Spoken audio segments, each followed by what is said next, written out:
Nous arrivons à présent à l'étape du lancement des calculs et de l'analyse de nos résultats. Ici. Donc, nous allons commencer par nous mettre sur notre vue initiale, ici, qui est l'onglet Vue, ici. Petite précision de taille, lorsqu'on navigue entre différents onglets, étant donné que nous avons affiché ici les différents symboles des charges, il faut veiller à ce qu'un seul cas des charges soit sélectionné lorsqu'on navigue. Donc, ici, nous allons sélectionner G et revenir ici sur notre vue initiale. On voit ici que nos symboles de charge, de même que les valeurs qui se rapprochent, sont toujours affichées. Nous allons commencer d'abord par les afficher en revenant dans Affichage, Attributs. Dans Charge, ici, nous allons décocher Symbole de charge, de même que les valeurs qui constituent appliquer. Avant de lancer les calculs, nous allons commencer dans un premier temps par vérifier la cohérence de notre modélisation. Parce qu'il peut arriver lorsqu'on fait une modélisation qu'on puisse avoir un nœud isolé, qu'on puisse avoir par exemple nos éléments surfaciques, par exemple nos badages, qui ne reposent pas parfaitement sur nos différents éléments de structure. Donc, il convient d'abord de vérifier la cohérence de notre modèle avant de lancer les calculs. Pour cela, nous venons dans Analyse, Vérifier structure. La longueur du jarret est supérieure ou égale à la longueur de notre barre. La somme de longueur des jarrets est supérieure à la longueur de la barre. Bon, ici, il s'agit d'un bug du logiciel. Bon, parce que ici, lorsqu'on revient dans structure, caractéristique additionnelle, dans jarret. Par défaut, le jarret que nous avons défini, c'est le jarret en garde, qui est égal à 0,3 fois la longueur de notre barre ici. Donc, 0,3 plus 0,3 nous donne 0,6. Donc, alors que ici, lorsqu'on vient dans Analyse, Vérifier structure, ici, on nous dit que la longueur de notre jarret est supérieure ou égale à la longueur de la barre. Donc, ça, c'est un bug parce que 0,3 plus 0,3 donne 0,6 qui est inférieur à 1 ici. Donc, nous n'avons pas ici de nœud isolé. Bon, donc ici, le bug, l'erreur vient de nos jarrets. Bon, je vais vous expliquer un peu comment contourner ici cette erreur-là. Nous allons dans un premier temps lancer les calculs en ignorant les erreurs et ensuite revenir et vérifier. C'est-à-dire que nous allons lancer les calculs deux fois. Pour lancer les calculs, nous venons dans Analyse, Calculer. Les erreurs, nous cliquons ici sur Oui.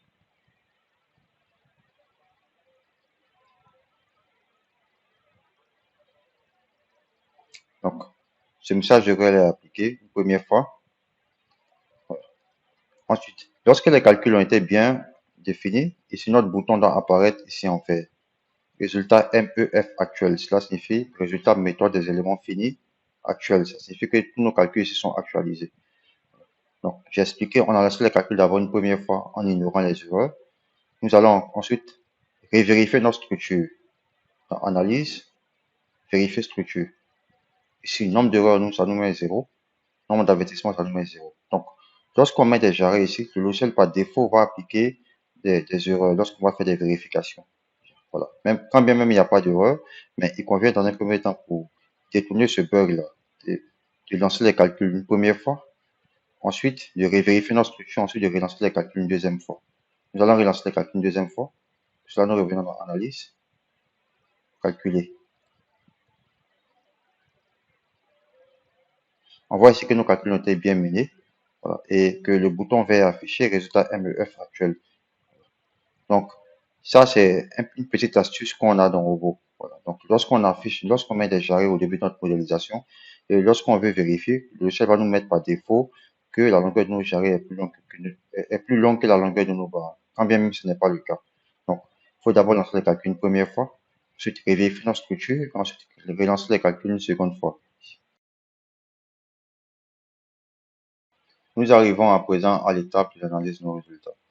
Et comme premier résultat que nous pouvons afficher ici, c'est la répartition des charges de nos bagages. Et cela se fait à travers Affichage, Attributs. Et dans Charge ici, nous pouvons cliquer sur Zone de répartition de la charge, qui constitue Appliquer. Ici, on voit que notre bagage ici répartit les charges dans un seul sens. Et que ces charges-là vont être reprises directement par nos différentes pannes. Voilà. Nous allons décocher sur l'option Zone de répartition de la charge, qui constitue Appliquer. C'est OK. Petit indice, plutôt que de revenir tout le temps dans Affichage, Attributs, on peut directement venir cliquer sur cet onglet-là. Cliquons ici. Voilà. Ça nous évitera à chaque fois de revenir ici sur le menu.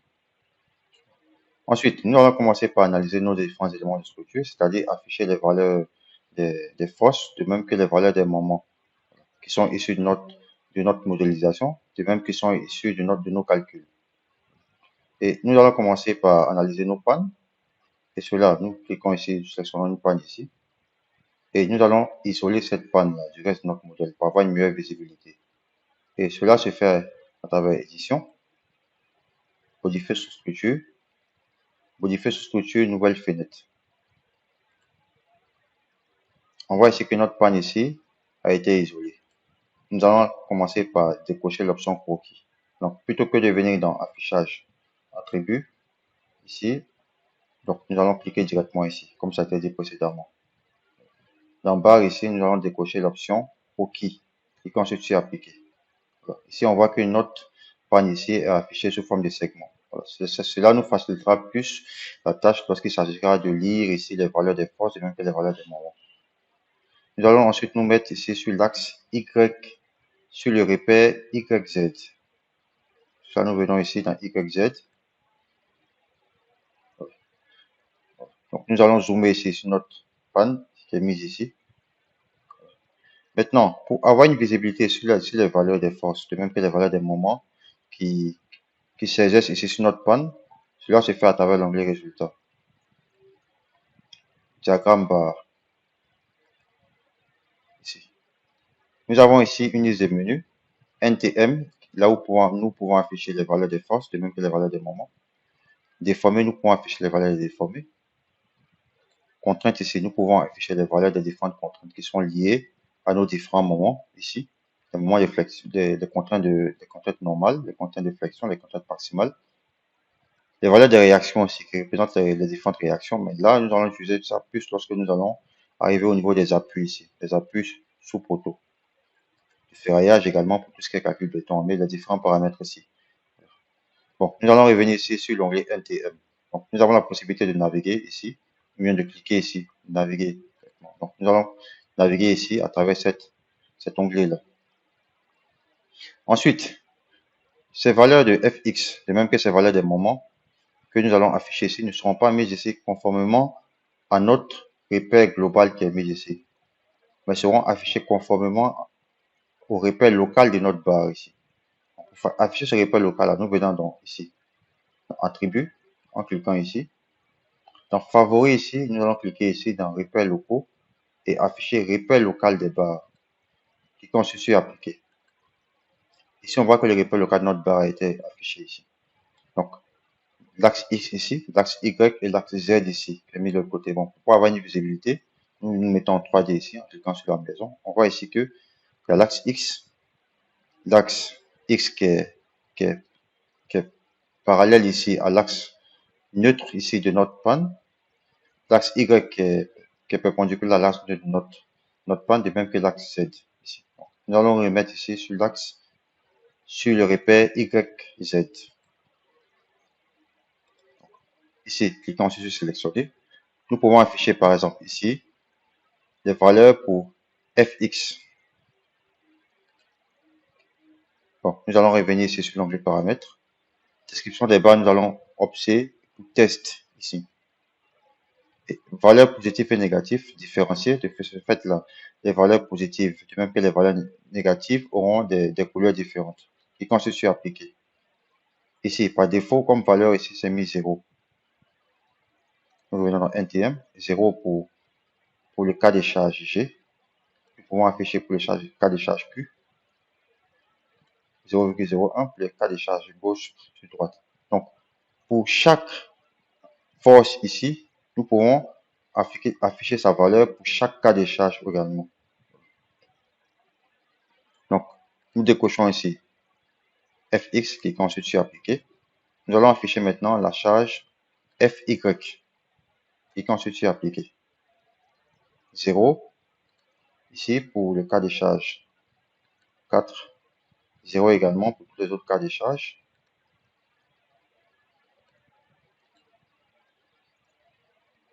Donc, ensuite, nous allons appliquer la force Fy, qui est la force ici, qui est répartie selon le repère Y ici, le repère Z ici plutôt. Nous allons afficher la force Fz plutôt, qui est la force ici qui est mise selon le repère Fz ici de notre barre qui constitue appliqué.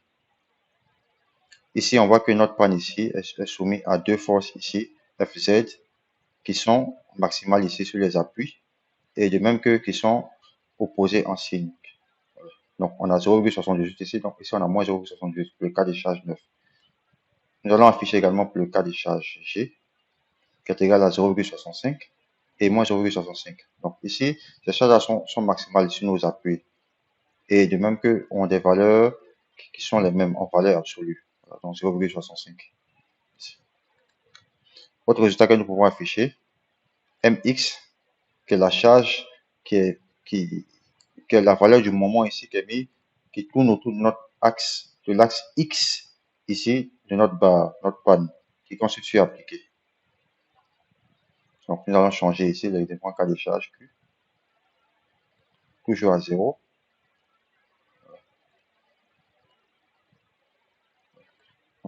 Donc c'est là où c'est intéressant, c'est-à-dire que pour chaque moment ici, nous pouvons afficher les différentes valeurs pour les différents cas de charge. Nous allons également afficher le moment MY, qui est le moment qui tourne autour de l'axe Y de notre barre. Bon, clic droit, rotation 3D. On fait la rotation ici. Conformément à l'axe Y ici de notre barre. Donc, nous allons décocher classer MY ici. Donc, venons nous mettre ici sur YZ. Ici, on voit que notre moment ici est maximal, ici à mi-portée, et est nul ici sur les différents appuis de nos pannes ici. Donc, sur G, ici la valeur qui est égale à 0,81 kN par mètre linéaire et qui est nul ici sur les appuis de notre panne ici. C'est-à-dire aux deux extrémités de notre panne. Donc, pour chaque cas de charge ici, c'est-à-dire que quand on, entre les cas de charge 1 et 10, on voit ici que notre moment MY ici est maximal à mi-portée de notre panne et est nul ici aux deux extrémités. Nous allons afficher également la valeur pour MY qui est égale à 0, pour G qui est égal à moins 0,08 kN par mètre linéaire. Donc, on constate ici que pour les forces ici, la valeur maximale est celle de Fz. Cliquant sur appliquer ici, on voit que la valeur Fz ici est maximale ici sur les appuis et s'annule ici à mi-portée. Et on a les mêmes valeurs ici en valeur absolue. Ces valeurs sont opposées pour Q. Et pour les moments ici, le moment maximal ici est MY, qui est maximal ici à mi-portée de notre panne et qui est nul ici sur les appuis, c'est-à-dire aux deux extrémités de nos pannes ici. Nous décochons ici MY. Autre possibilité, nous avons la possibilité d'afficher la déformée. Cliquons sur appliquer. On voit ici la déformée de notre barre, déformée exacte de la barre.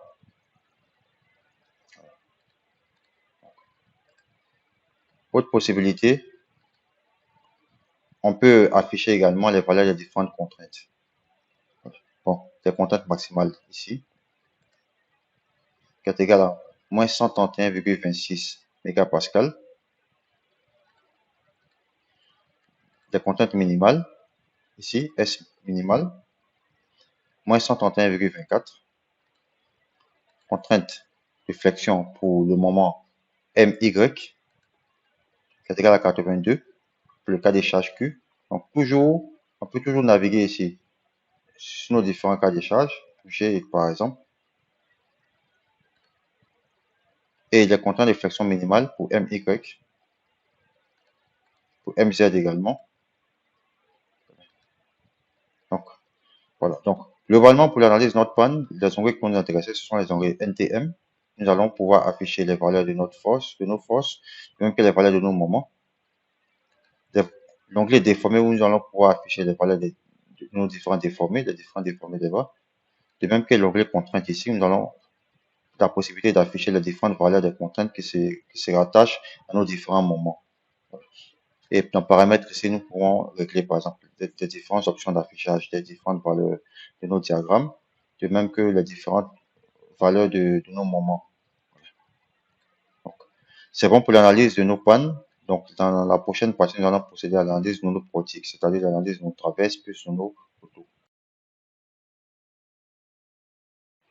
Nous arrivons à présent à l'étape de l'analyse des données de nos portiques. Et haute précision, nous avons la possibilité ici de renommer ici nos différentes vues. En double-cliquant ici, nous pouvons mettre panne et ensuite sur entrée. Donc, pour sélectionner ici notre portique sur laquelle se fera l'analyse des données, nous allons nous remettre ici sur notre vue initiale. Bon, ici, lorsqu'on veut effectuer ici des vérifications, ici, bon, nous allons mettre sur notre PDF ici, sur la file A. Lorsqu'on veut effectuer une analyse de données sur nos portiques, il faut sélectionner, il faut que ça se fasse sur des portiques intermédiaires. Ici, c'est-à-dire les portiques qui sont situés entre les axes 2 et les axes 10. Et non pas que ça se fasse sur des portiques de rive, c'est-à-dire des portiques d'extrémité, c'est-à-dire des portiques qui sont situés sur l'axe 1 et sur l'axe 11. Bon, je m'explique. Pour un portique de rive ici, nous aurons ici comme largeur d'influence 5 divisé par 2, donc 2,5. Pour un portique intermédiaire ici, nous aurons ici comme largeur d'influence 5 divisé par 2, donc 2,5 ici et 2,5 de l'autre côté. Donc, cela va nous donner comme largeur d'influence 5 mètres. Donc, lorsqu'on veut faire des analyses de données ici, il faut le faire sur des portiques qui sont situés ici au milieu, c'est-à-dire entre les axes 2 et les axes 10, et non pas sur des portiques de rive. Donc, nous revenons ici sur robot. Nous allons sélectionner ici notre portique intermédiaire, c'est-à-dire celui qui est situé sur l'axe 2. En cliquant directement sur l'axe ici, ça nous sélectionne ici tous les objets qui rencontrent ici notre axe de construction. Nous revenons comme nous l'avons fait ici pour les pannes, dans édition, modifier sous-structure, nouvelle fenêtre. Notre portique ici est mise sur une nouvelle fenêtre. Bon, nous allons commencer par les renommer en double-cliquant ici sur le nom de la vue et mettre portique. Cliquez ensuite sur entrée. Nous allons nous mettre ici sur le plan XZ. En venant ici, le plan XZ, ici, et la ligne de construction 5 qui est mise ici. Ensuite, nous allons afficher ici notre portique sous forme de segment. Pour cela, nous venons cliquer ici. Donc, plutôt que de revenir dans affichage, attribut, d'en bas, sélectionner croquis, on peut directement venir ici. Ici, notre portique est affiché ici sous forme de segment. Comme ça a été fait ici, pour nos pannes, nous pouvons afficher d'abord les valeurs des forces, des valeurs des moments également. Mais avant de le faire, il faut qu'on affiche d'abord le repère local de nos barres. En venant dans l'affichage, attribut, dans favoris, repères locaux, nous sélectionnons ici repère local des barres, qui ensuite sur appliquer et sur OK. On peut ici retrouver le repère local de nos barres en cliquant sur cet onglet-là, repères locaux. Donc, nous allons commencer d'abord par afficher les forces. Bon, Fx, qui est la force normale ici. Nous cliquons ici sur normaliser. Ici, normaliser. Ensuite, nous allons venir dans paramètres ici, afficher les valeurs des forces, de même que différencier les valeurs positives des valeurs négatives. Nous allons cliquer sur différencier. Et remplissage, bon, on peut mettre uniforme ou assuré. Nous allons sélectionner ici uniforme. Non, plutôt assuré. Assuré, je pense que c'est beaucoup plus lisible. Nous revenons ici sur l'onglet NTM, qui est l'onglet où on affiche les valeurs de nos forces, de même que les valeurs de nos moments. Ensuite, nous pouvons afficher ici FY. Cliquons ensuite sur appliquer.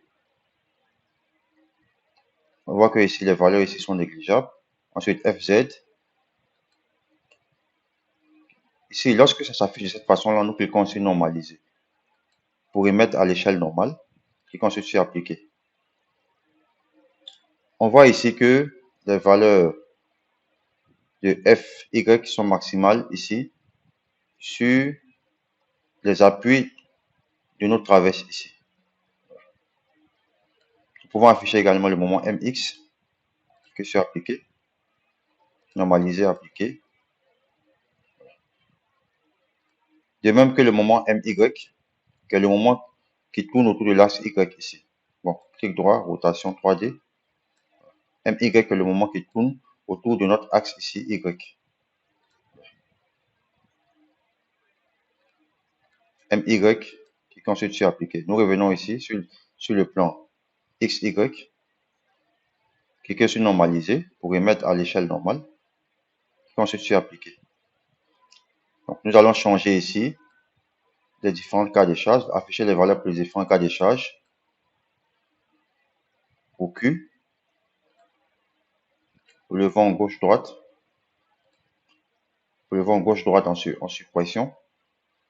Donc, ici, lorsqu'on analyse, on voit que nos moments maximum ici, MY, sont appliqués ici à proximité des appuis.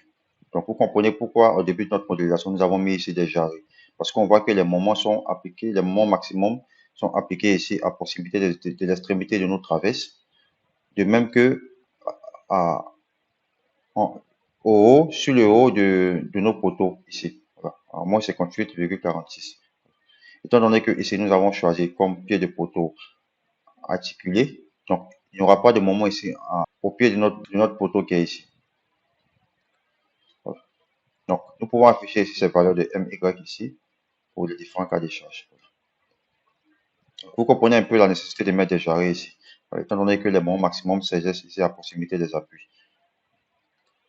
Les valeurs de MY également, qui sont négligeables. Donc, on voit ici que lorsqu'on fait notre analyse de données, que c'est le moment MY ici qui est le moment le plus prépondérant.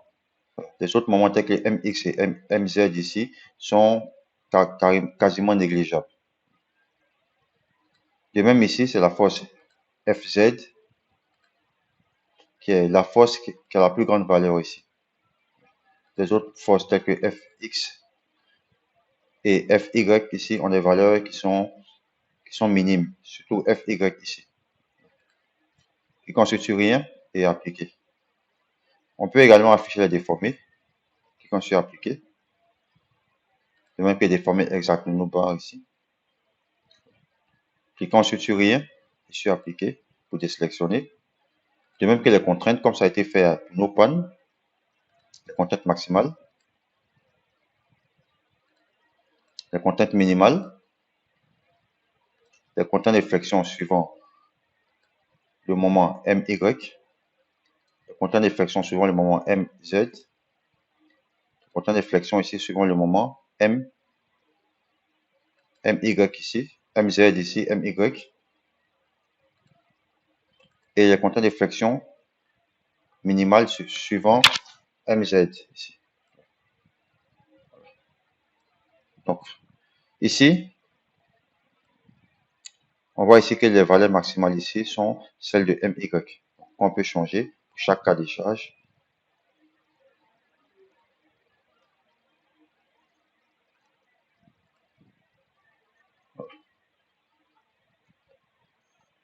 Donc, ici, pour nos poteaux, ici, étant donné que nous avons choisi un poteau articulé, donc il n'y a pas de moment au pied de notre poteau. Cela nous permettra ici de ne pas surdimensionner nos semelles. Donc, cela nous permettra de minorer notre moment de renversement ici. Donc, on aura seulement un moment à la tête de nos poteaux. Bon. Ensuite, autre possibilité, nous pouvons afficher également les réactions. Les réactions suivant F, X et Y. Bon, ici, on revient. Rien, appliqué. Nous pouvons afficher également les valeurs des réactions, qui constituent description ici.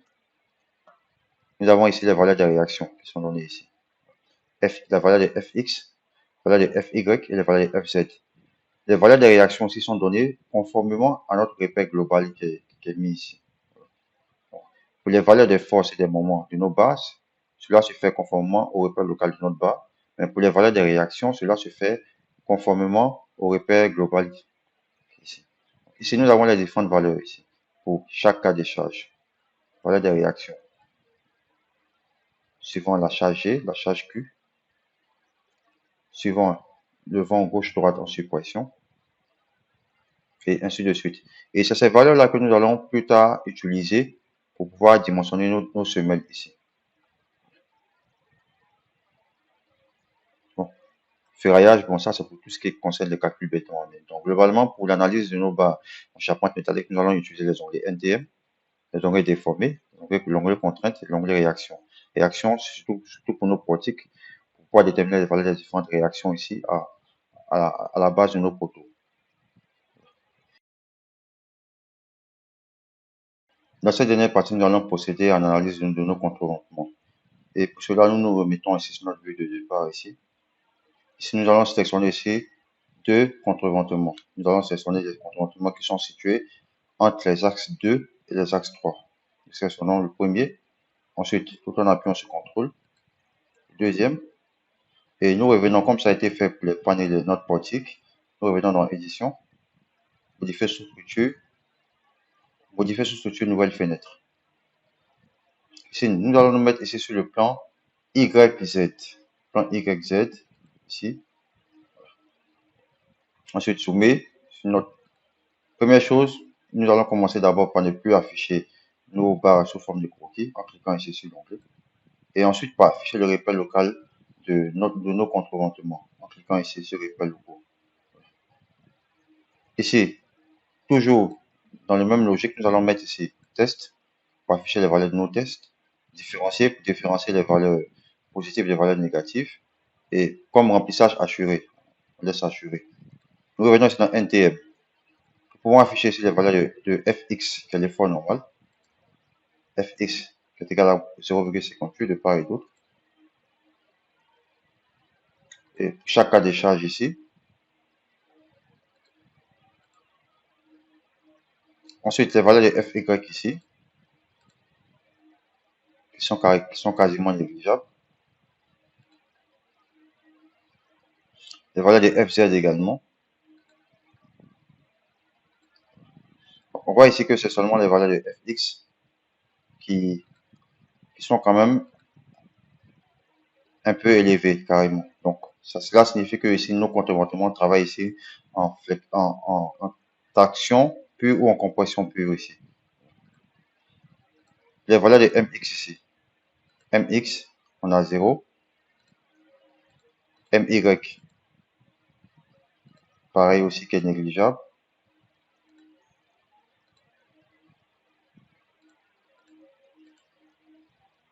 Pour mz ici, nous avons ces valeurs-là. Pour tous les z. Bon, nous ne sélectionnons rien ici. Sélectionner. Nous revenons ici dans déformer pour afficher les déformés par exemple, qui sont négligeables ici. Déformé exact pour les bancs, nous avons 1,7 ici et 3 pour notre cas de charge G. Nous pouvons afficher les valeurs de déformés pour différents cas de charge ici. Nous sélectionnons rien pour désélectionner. Voilà. Donc, globalement ici, pour nos contreventements, ici, notre analyse de données va se limiter juste à l'affichage des forces, et même pour déformer. Ensuite, bon, dans la dernière partie, nous allons procéder ensuite à l'analyse de données de nos pannes dérives. Bon, nous allons commencer par les nommer ici. Cette vue-là, contreventement. Nous revenons ici à notre vue initiale. Nous allons sélectionner ici une input dérive, toujours. Et plutôt que de venir toujours dans édition, modifier sous structure, nouvelle fenêtre, nous pouvons directement venir ici. Bon, sélectionner d'abord dans un premier temps et venir ici sur cet onglet-là. Notre nouvelle fenêtre est créée ici. Nous allons nous mettre ici sur le plan YZ, le plan YZ qui est mis ici. Zoomer sur notre. Ici, décocher l'option affichage par croquis, afficher le repère local de notre barre ici. Et nous revenons ici dans paramètres dans un premier temps pour afficher les valeurs des forces, de même que les valeurs des moments. Différencier pour différencier les valeurs positives des valeurs négatives qui constituent appliquer. Nous revenons ici à l'onglet NTM. Nous pouvons afficher par exemple la force Fx qui est la force normale, la force Fy ici, la force Fz ici, pour le cas G, la charge Q, de même que pour les différentes charges de vent ici, différents cas de charge de vent. Nous pouvons également afficher le moment MX. Ici, MX, on voit que le moment ici est négligeable, hein, carrément. Il y a différents cas de charge ici. On a, que ce soit G, Q, comme les charges de vent. MY ici, ou G, ou Q, nos différents cas de charge. Autre précision aussi, nous pouvons afficher non seulement pour nos cas de charge, mais également pour nos combinaisons. Nos combinaisons qui sont mises ici, qui ont été générées automatiquement. Suivant MZ ici. Ici, on voit que ici, les moments, c'est le moment MY qui est le moment prépondérant, qui est le moment qui est maximal, et la force FZ ici, qui est la force qui a la plus grande valeur ici. On peut augmenter cette valeur en cliquant sur taille des diagrammes, cliquant sur appliquer, cliquant plusieurs fois sur plus. Pareil aussi pour MY. En cliquant ici sur la flèche, on peut agrandir l'échelle.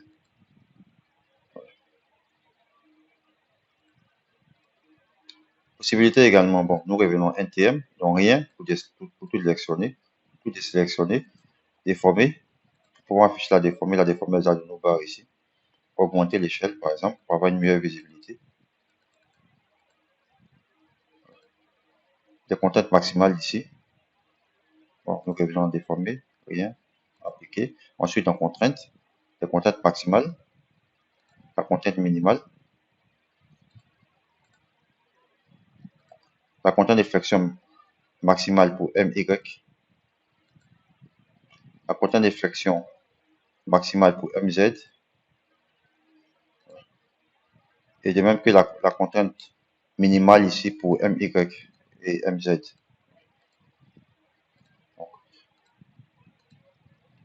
Donc, globalement, ici, l'analyse de données nous permet ici de comprendre un peu le fonctionnement de nos barres. Globalement, on voit que pour chaque barre ici, c'est l'effort, c'est le moment MY ici, conformément au repère local de nos barres ici, qui est le moment le plus grand.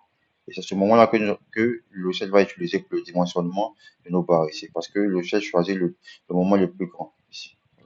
Donc, c'est important de faire la modélisation, mais c'est important également d'analyser le comportement de chaque élément de structure. Et cela nous permettra de mieux définir les différents paramètres issus de dimensionnement.